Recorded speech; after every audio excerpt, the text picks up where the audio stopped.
Chedai Charitable Trust have organized this handicraft exhibition cum sale.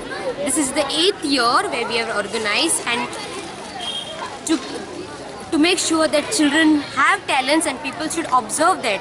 These are the many schools who have participated from different schools and colleges we have today. 3 days program we had with dance competition, mono act competitions and fashion show competition also. All the children were awarded with good trophies and cash prize and participation certificates.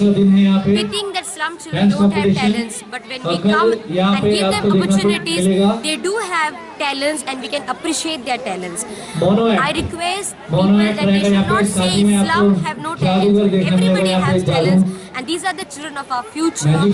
So let's all together support our future children and do visit. We also have a tomorrow exhibition. It's the last day. Come friends and see the exhibition and take fun. As she could be, she was afraid to come out of the locker. She was afraid that somebody would say 2, 3, 4. Tell the people what you wore.